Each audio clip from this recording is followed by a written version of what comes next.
오늘 제가 여러분들과 나누고 싶은 주제는 회복적 정의로 만나는 제주 4.3과 11구예요. 정의라는 단어는 저희들이 들어가서 익숙하잖아요. 그런데 지금까지 기존의 정의는 응보적 정의였어요. 응보적 정의라 하면 피해자와 가해자를 구분하는 거예요. 그런데 회복적 정의라는 것은 과거에 어떤 일이 있었다. 그 부분에 대해서 성찰을 하기 시작한 거예요. 그 다음에 어떤 일을 해야 될 것인지를 설계하고 다시 공동체 안으로 참여하는 활동을 전부 얘기를 합니다. 그래서 제주 4.3도 진상규명 과정에서 화해상생이라는 말을 먼저 해버렸거든요. 이런 회복적 정의가 구현되기 전부터 회복적 정의 어떤 서클 형식에 맞춰서 이제 과거사가 진상규명이 되면 더 좋겠다는 생각을 먼저 제시를 하고 오늘 저한테 짧은 시간을 이제 그 내용을 공유하는 시간으로 갖고자 합니다. 회복적 정의로 만나는 제주 4.3과 여순 11구의 구체적인 또 소주제는 4.3과 사람들이에요. 저의 관심사이기도 했거든요. 저는 고등학교 1학년 때 우연히 알게 됐어요. 제 어머니가 9살 때 그리고 외삼촌이 6살 때 4.3 초토화 작전이 일어나던 시기가 48년 11월 말인데 11월 말 이전에 가장 먼저 불타버린 그러니까 48년 11월 7일 맨 먼저 불타버린 올레길에서 놀던 어린 남매였다는 거. 그래서 동남쪽에 초가지금부터 불 피우는 걸 봤대요. 그리고 집으로 들어가면 안 되니까 대나무 숲에 숨어서 부모님을 기다렸는데 그날 이후로 아버지는 오지 않으셨대요. 그러면 이 경우는 도피자 가족이 되거든요. 그래서 중산간 마을을 떠돌다가 잡히면 저는 찾아야 돼요. 그래서 숨어 살다가 지금도 살아계셔요. 그 어린 남매가. 9살짜리가 저희 어머니도 83이 됐어요. 그리고 6살짜리 꼬마가 80세가 됐어요. 그런데 꼬마 아이가 살던 그 마을은 고시성을 가진 집성촌이었어요. 그래서 온 마을이 불탈 때 고시성을 가진 친척도 타버린 거예요. 그래서 어린 남매가 약속을 했대요. 친척 없이 사는 게 너무 외롭다. 그래서 우리가 결혼하면 자식을 많이 낳자. 친척을 많이 만들자. 그래서 어머니는 8명을 낳았고 제가 6번째 건데요. 그리고 외삼촌은 7을 낳았죠. 근데 막상을 결혼하고 나니까 저희 아버지는 4.3을 전혀 모르는 해변가 마을 사람이었던 거예요. 어머니는 늘 트라우마를 시달렸죠. 왜냐하면 어릴 때 놀다가 아버지가 사라져버렸잖아요. 형방불명 돼버렸잖아요. 그리고 어려운 삶을 살았기 때문에 부모가 다시 4.3과 같은 사건이 우리 집안에 일어나면 이 아이들의 부모가 될 텐데 그래서 늘 전전긍긍했대요. 그래서 4.3을 겪었기 때문에 우리 집에는 어떤 문화 기재 같은 게 마련이 됩니다. 이런 얘기들을 또 나누면서 4.3과 여순왕제의 고리를 찾아보도록 하겠습니다. 그래서 저의 주제는 하나는 4.3이고 하나는 사람들인데 4.3인 이유는 고등학교 1학년 때 우연한 기회에 알게 됐기 때문에 4.3을 찾아가는 여정이 제 인생에서 계속됩니다. 저는 고등학교 1학년 때까지는 엄청 우리 제주도에서 노는 친구였거든요. 그래서 밤이 되면 밤을 싫어했어요. 놀지 못하니까. 근데 꿈에서 또 놀아요. 꿈에서 놀다가 손이 지저분해져서 바닷가에 내려갔는데 물속을 만질 때마다 뼈들이 나오는 꿈을 꿨고 그 뼈를 공동묘지 비석에 놓는 꿈을 꿨단 말이에요. 아주 이상한 꿈. 아침에 일어났더니 어머니가 저한테 잘 잤냐고 묻는데 제가 이 얘기를 했더니 니네 외할아버지 꿈을 꿨구나. 그때 그 얘기를 해준 거예요. 마을이 불탈 때 그때 아버지가 사라져버렸다. 그리고 그 아버지의 존재는 99년에야 정확히 알았다. 국가기록원에서 수영인 명부가 발굴이 될 때 그때 외할아버지는 서울 마포연구소로 수감됐다가 6.25 전쟁 때 총살된 거로 나온다. 이런 사례가 제주도 사회에서 2,530명이나 돼요. 4.3 때 희생이 된 전체 숫자는 3만 명입니다. 3만 명. 근데 2,530명 중에 30명이 우여곡절 그때 돌아옵니다. 근데 30명 중에 15명은 그때 일을 기억해요. 그리고 15명은 중병에 시달려서 기억을 못해요. 살아남은 30명 중에 기억을 하는, 뚜렷이 기억을 하는 그 15명의 사람들은 소원이 뭐냐면 죽어서 죽기 전에 전과자가 아니라는 걸 밝혀줍니다. 그래서 제주지방법원을 대상으로 2018년도에 소송을 제기해서 결국 승소 판결을 받고 무죄 판결을 받고 배보상을 합니다. 그런데 회복적 정의의 측면에서 바라본다면 이 사람들만 구제하면 안 되잖아요. 나머지 죽어버린 사람들이 더 억울할 수가 있잖아요. 그런데 전 세계적으로 저승사자를 법정에 세우는 경우는 없잖아요. 그래서 특별법 개정이 필요했어요. 그래서 특별법 개정안을 요구했고 그게 통과가 돼서 지금 제주사회에서는 전국 형무소로 갔던 사람들 전부 다 무죄 판결을 속속들이 하고 있습니다. 그래서 대한민국 정부 수립 아래 휴머니즘이 발휘되는 법정이 구현되는 사례가 지금 제주에서 속속들이 연출되고 있습니다. 법정에 가보면 판사가 사람들을 위로해주고 있고 유족들을 위로해주고 있고 범사가 전원 구형을 내릴 때 사상을 공부하고 구형을 무죄 판결을 이렇게 내리는 그 법정이 굉장히 진짜 회복적 정의가 구현이 되는 첫 사례가 아닌가 이런 생각이 듭니다. 저는 고등학교 1학년 때가 87 6월 항쟁이 시작되고 88년도였어요. 그래서 4.3의 진상규명은 87 6월 항쟁부터 급속히 되거든요. 그래서 그때 유적지 기행이 첫 시작이 돼요. 그래서 고1 때부터 유적지 기행을 따라갔어요. 왜냐하면 우리 할아버지가 왜 그렇게 되는지 알고 싶어서 답이 안 나오는 거예요. 왜냐하면 사람들이 미군정 얘기를 하고 있고 군경 토벌대 얘기를 하고 있고 이승만 정권 얘기를 하고 있고 6.25 전쟁을 하고 있는데 구슬이 안 맺혀지는 거예요. 그리고 나서 2000년 특별법이 만들어지고 2003년에 진상보고서가 나오면서 진상보고서를 거의 외우다시피 외울 수가 있어요. 저는. 왜냐하면 궁금했기 때문에. 그러면 그걸 외우면 이렇게 나와요. 요약하면 제주 4.3은 분단과 내전 시기에 발생했다.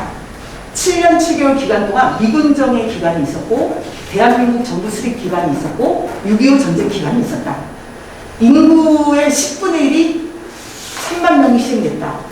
그리고 그때 작전 통제권을 미군이 가졌고 7년 7개월 동안 3만 명이 죽을 때 처음부터 끝까지 계속 죽이는 것이 아니라 딱 2번에 걸쳐서 큰 희생이 치러진다. 하나는 이른바 초토화 작전이라고 불리는 11월 말부터 넉 달간 3만 명의 80%가 이때 희생돼요. 그리고 두 번째는 이미 죽을 사람은 다 죽었는데 6.25 전쟁이 일어나면서 전국 형무소에 공문이 하달됩니다. 보도연맹 가입자 및 요시찰 대상자, 예비검속 희생자들을 시행시켜서 명단을 보고하라. 이때 두 번째 희생이 치러지고 군인 경찰에 의한 희생이 85%고 무장대에 의한 희생이 15%입니다. 이때 어처구니 없이 어린아이와 노인들의 희생 비율도 이렇게 돼요. 이게 결론이거든요. 14번을 외우다시피 외우고 이런 키워드를 알고 나니 너무 답답한 거예요. 그래서 제 방에 조기 창문을 열었지. 분명 봤어요. 어제도 그 할머니를. 어제도 봤어요. 그 청년을. 분명 봤어요. 어제도 그 오른과 하얀선을. 근데 오늘도 있는 거예요. 근데 오늘은 제가 다른 생각이 드는 거예요. 그때 이미 초토화돼버렸는데 그때 그 할머니는 9살이었는데 어떻게 저렇게 할머니가 돼서 거리로 활보할까? 나 같으면 정신병원에 가서 치료를 받고 있고 난 일찍 죽었을 것 같아. 그 트라우마 때문에. 그리고 제주에 오르면 다 불타버렸는데 어떻게 저렇게 건재했을까? 이 긴 시간이 지나는 동안에 무엇이 그들을 도왔을까? 그들의 마음이 회복됐다면 무엇이 그들을 도왔고 회복이 덜 됐다면 어떤 것들이 과제로 될까? 그리고 더 궁금해지는 거예요. 군인경찰에 의한 희생이 85%면 군인경찰은 다 나쁜 사람이었을까? 군인경찰 중에서도 정의로운 판단을 내린 사람들이 있었을 건데 그리고 지금 우리 주변에 있는 살아남은 어린아이 지금은 8, 90대가 된 유족분들은 보복하지 않고 그대로 가족을 일구고 친척을 일구고 이렇게 살아있구나. 얼마나 경외감이 있었는지 몰라요. 그러면서 그때부터 제 관심은 달라진 거예요. 왜냐하면 저의 관심은 끝날 뻔했거든요. 4.3만 공부했으면. 근데 사람들이라는 키워드를 같이 넣었어요. 그래서 계속 궁금해지는 거예요. 4.3 이전에 제주 사회는 어떤 사회였을까? 4.3 광풍이 불 때 그 광풍에 사람들이 벌벌 떨기만 했을까? 그때 용기 있는 역할을 했던 사람들도 있었고 온기를 옆 사람한테 줬던 사람들도 있었고 그리고 일가 친척을 전부 다 잃어버렸는데도 자기만의 회복 탄력성을 유지하기 위해서 노력했던 사람들의 이야기도 있을 거란 말이에요. 그래서 저의 관심은 사람이에요. 사람. 그리고 저는 지금 서귀포 여중에 9월 1일자 교감으로 근무를 했지만 저는 교감, 제주도, 서귀포 어느 가족의 6번째 딸을 떠나서 사삼을 하다 보니까 신분, 직위, 직책, 남녀노소 사는 곳을 다 따지면 우리의 소속은 하나인 것 같아요. 그래서 우리도 이렇게 같이 모인 것 같습니다. 우리의 소속은 인류인 것 같습니다. 인류이기 때문에 그 인류가 있기 때문에 다른 사람의 아픔에 공감하고 제주 지역의 일이지만 이건 분단과 민자의 현대사다. 그렇게 해서 알려고 하는 것 같습니다. 그리고 여순항쟁 오늘이 74주년 국가춘향일이 처음으로 거행되는 날이잖아요. 그리고 작년에 특별법이 통과되고 올해 첫 시행이 이루어지는데 이게 여순에만 국한되는 되는 것이 아니라 전라도 지역 그리고 크게 보면 우리나라의 역사인 거죠. 그리고 여순항쟁이 일어난 배경을 간단히만 살펴봐도 여순 지역이 얼마나 정의로운 지역이라는 것을 알 수가 있어요. 저는 순천이 여순항쟁을 통해서 한나 아렌트가 말한 타인의 입장에서 생각하지 못했을 때 악행이 벌어질 수 있잖아요. 남의 입장에서 생각해보면 그 일을 하면 안 되는데 남의 입장에서 생각을 하지 않았기 때문에 악행을 벌이는 사례가 많거든요. 제주 4.3이 바로 그런 예였던 거죠. 제주섬을 초토화시킨 게, 이 초토화시키면 제주 사람들의 삶이 얼마나 어려워지고 힘들고 그랬을까를 생각했다면 그런 집행명령을 안 내렸을 거잖아요. 근데 이제 제주 뭐 4.3이 일어나는 과정에서 여순항쟁이 일어났던 배경은 굉장히 그 정의로움에서 이제 시작을 하게 됩니다. 그리고 그로 인해서 여러 가지 또 일들이 벌어지게 되죠. 길게 역사로 본다면 이 여순이라는 지역, 또 순천이라는 지역, 또 전라도라는 지역은 되게 평화로움과 평등과 인권을 지향하는 그런 곳이에요. 그래서 여순항쟁 이전에 우리 순천은 어떤 곳이었을까? 무엇을 회복시켜야 될 것인가? 그 회복을 돕기 위해서는 어떤 것들을 같이 연대해야 될 것인가? 이 빨간색 지도 좀 봐보세요. 이게 제주섬이 초토화됐던 지점이에요. 거의 대부분이죠. 해안선 5km거든요. 그러면 이 초토화를 시키려면 많은 병력이 필요하잖아요. 그래서 14연대를 출동시킵니다. 14연대를 출동시키려고 하니까 여수에 주는 중이었던 14연대는 얘기를 하죠. 우리가 가면 동족을 죽이는 일에 동참하는 것. 그리고 이 초토화 작전의 배경은 미군의 작전 통제권 반대를 하게 되죠. 미군의 작전 통제권 반대, 동족 상장 비굴에 동참하는 것 반대. 그러면서 11구가 일어나고 그게 다음날 순천 지역 그리고 전남 일대에 퍼지면서 그래서 48년 10월 17일 포고령과 이 계엄령이 발동이 되겠고 그 10월 17일 초토화 작전이 딱 선포가 되니까 많은 병력이 필요해서 14연대를 출동시키려고 하니까 14연대에 2,000명의 병사들이 이런 구호를 외치죠.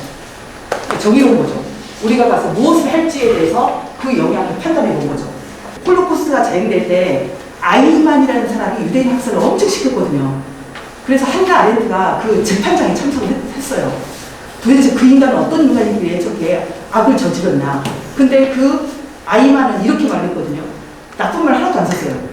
전 세계적으로 공개적인 공문에 나쁜 말을 쓰는 공문은 하나도 없어요. 뭐라고 대답을 하냐면 아이만이 나는 법 집행대로 했다. 나는 그들을 특별 취급했다. 그들에 대해서 최종 해결책을 제시했다. 이런 말을 써요. 여기에는 어떤 나쁜 말도 없잖아요. 근데 그가 쓴 최종 해결책이라는 게 유대인 대학살이었거든요. 아이만이 자기가 쓰는 용어를 성찰했다면 그렇게 다른 사람을 절멸시키는 행동을 하지 않았겠죠. 이게 악의 평범성인 거예요. 타인의 입장에서 생각하고 판단하고 행동하지 않으면 누구든지 악행을 저지를 수 있다. 그런데 저도 이제 악의 평범성이라는 말을 되게 10년 차가 갖고 있었는데 어느 날 갑자기 팍 오더라고요. 어떤 생각이 오냐면 아니 거꾸로 타인의 입장에서 생각하고 판단하고 행동하면 우리 모두가 시민이 될 수 있지 않냐. 사삼에도 그런 사람들이 있더라. 여수항쟁 때도 이런 일이 있더라. 그래서 저는 저의 실천을 위해서 나중에는 좀 정교하게 다듬기 위해서 박사 논문에서는 선의 시민성이라는 말로 이제 그 역사를 보는 그런 좀 안목을 좀 마련을 했습니다. 아마도 이제 여수항쟁을 일으켰던 그 배경이 시민성을 발휘했던 사람들의 이야기이기도 해요. 이 부분이 굉장히 좀 중요하다고 여겨집니다. 아마도 특별법은 지금 좀 부족하게 법이 제정이 됐습니다. 아마도 나중에 153 문제나 다른 이슈, 현안 과제를 넣어서 개정 절차도 필요할 것으로 여기는데 제주 4.3도 되게 전략적으로 했거든요. 2000년에 4.3 특별법을 만들 때 4.3 사건이라는 명칭을 썼어요. 왜냐하면 정치 쪽에서 혼란이 일어날 수 있잖아요. 이렇게 분열이 일어날 수도 있고. 그래서 사건이라는 말은 어떤 교통사고 한 건이 발생했을 때랑 같은 단어로 액시던트의 단어예요. 어떤 역사적인 용어가 아니거든요. 근데 제주 4.3 보고서, 진상보고서에는 4.3의 국면이 제일 적시가 돼요. 4.3은 탄압을 했기 때문에 항쟁을 했고 항쟁 과정에서 통일운동이 벌어졌고 수많은 인명피해가 있었다라고 쭉 명시가 돼요. 아마도 여순항쟁도 지금은 여순사건 특별법이라고 했지만 여순 11구에 대한 역사적인 성격이 나올 것이고 그 뒤에 붙이는 명칭은 긴 역사적 호흡으로 가는 것이 바람직하다고 여겨집니다. 왜냐하면 동학농민혁명도 혁명이라는 이름을 갖기까지 100년이 걸렸어요. 그런데 여순항쟁에 담겨져 있는 항쟁과 통일운동 그리고 공동체 복원의 의지 이런 것들을 좀 담은 명칭이 좀 필요하다고 봅니다. 그리고 저는 이 메시지를 여러분들한테 꼭 전달해주고 싶어요. 현경쌤하고 제가 토크 콘서트를 할 때 선생님이 주신 용기였거든요. 우리 4.3은 3만 명 희생이 됐어요. 선생님이 이렇게 말씀하셨어요. 그 사람이 살았더라면 자손을 약 20년 남길 텐데 살아있더라면 그 사람이 남긴 역사가 얼마나 클 텐데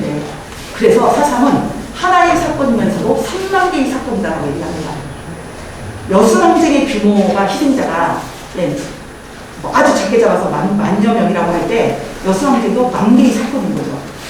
그래서 그 사람들이 살았다면 이루어낼 공동체나 역사, 그리고 그 사람들이 살았을 때 순천의 공동체적인 어떤 모습, 그리고 그 희생자들의 홀로 남은 유족들이 일구어온 삶 자체에 대한 재조명이 반드시 필요해요.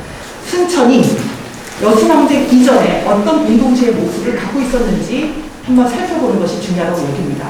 그리고 여수항쟁의 시발점이 정의로움에서 출발했기 때문에 정의의 도시라는 것을 부각을 시킬 필요가 있어요. 그리고 다시 순천이 옛 공동체를 회복하기 위해서는 어떤 노력이 필요할지는 오늘 참석한 여러 기관들이 각자의 역할에서 해주기만 하더라도 시소처럼, 시소 있잖아요, 시소, 놀이기구. 한쪽에 무게가 실리면 다른 쪽에 영향을 주잖아요. 이런 것처럼 그 회복적 도시로 가는 길은 열릴 것이라고 생각이 들고, 회복적 도시로 딱 순천이 자리매김을 하면, 거기다가 순천은 되게 생태평화적인 도시이기도 하잖아요.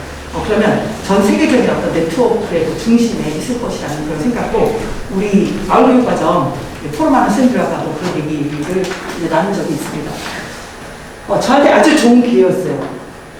순천도 이런 연구가 있으면 좋겠어요. 4.3 피해자 회복 탄력성 연구는 4.3 때 한 명만이 아니라 일가 친척을 모두 잃어버린 홀로 남은 아이들이 어떻게 인생을 살 수 있었을까. 여기 한 13명 정도를 증언 체록을 했는데 저희 어머니도 주요 증언자로 채택이 돼서 이런 일들을 다 알 수 있었거든요. 그리고 그 꼬마애가 이렇게 됐어요. 이렇게. 얼마나 예쁩니까?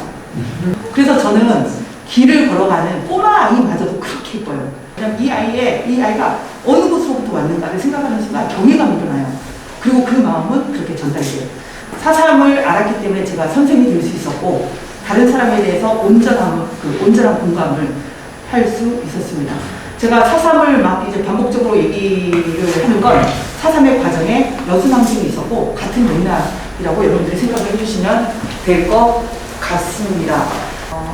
평화교육이라는 것은 전쟁의 반대말이 아니에요. 모든 갈등과 문제를 해결하는 교육이 평화교육이고, 회복적 정의, 그러니까 4.3이든 여수항쟁이든 과거사를 회복적 정의 측면에서 본다는 건 피해자를 피해자로 놓지 않고 치유가 되게 하는 거예요. 그리고 가해자를 다시 공동체로 복원을 시키는 거예요. 그 과정에서 성찰이라는 게 반드시 집어넣어줘야 됩니다. 그러면서 이제 이 패러다임이 확산이 되는 건데, 회복적 정의를 구현하기 위해서는 각자가 역할을 해줘야 돼요. 학교에서는 회복적 학교로, 법정에는 회복적 사법으로, 음모적인 게 아니라, 그래갖고 정치는 회복적 정치로, 민주주의로, 그리고 마을은 회복적 마을로. 그래서 이 순천이 마을교육 공동체가 구현하는 그 패러다임이 굉장히 훌륭해요. 어떻게 접근하는 거냐면, 일단 여수 11구에 대한 맥락을 이해하기 수업을 해요. 그리고 그때 피해자들은 어떤 심정이었을까, 유족과의 만남을 해요. 그러면 이 여수항쟁은 나랑은 어떤 관련이 있을까, 문학이나 예술작품을 통해서 표현하기 활동을 해요.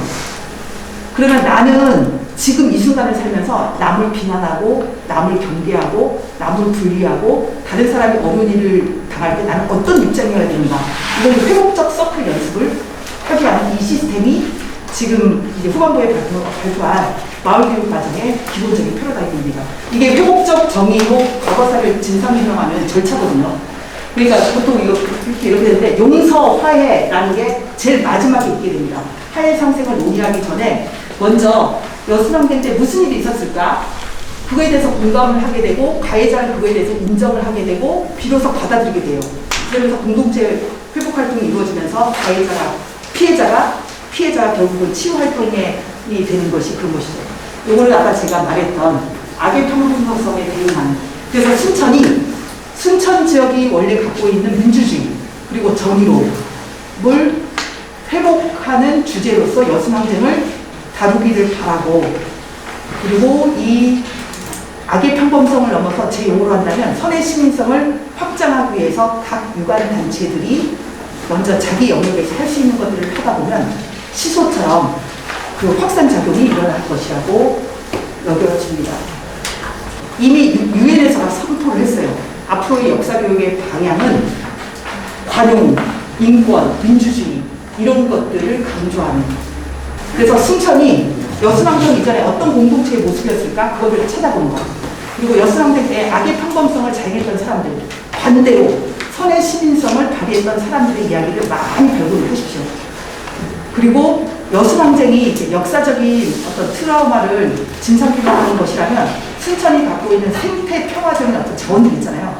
그 자원들을 생태평화 기행으로도 연결시키는 그런 것도 괜찮고, 그 다음 지금 오늘 발표에서 선보일 여수항쟁에 대해서 개관 수업을 하고 명예교사를 위촉해서 수업을 하고, 그리고 자기화시키기 위해서 표현하기도 하고, 그리고 일상적인 협업적 대화를 위한 그런 연습을 하는 이런 것들이 하나의 패러다임으로 교육에서 제시되면 굉장히 고무적일 것이라고 여겨집니다. 되게 주어진 시간이 짧고, 제주는 7년 7개월이고 제주 때문에 일어난 여수항쟁은 6년 6개월이고 그 과정에서 3만여 명, 1만 명 이상의 희생자가 있었고, 그때 살아남은 사람들이 다시 역사적인 증언을 하고 있고, 그 살아있는 교육을 또 우리가 또 받고, 길게 보면 현대사 앞에서 우리 모두는 상주이지 않습니까? 분단과 냉전의 현대사 앞에서는.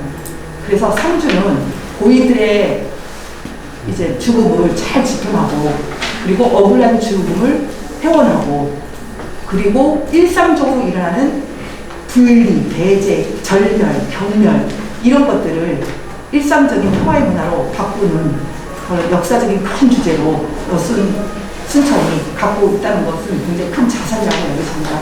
그래서 사상, 여수항쟁 그 자체는 광풍의 역사였지만 그 살아남은 사람들이 증언해주는 이야기, 그리고 아름답게 복원이 된 이 순천이라는 지역, 그리고 제주라는 섬의 역사는 굉장히 자랑스러운 역사이기도 해요.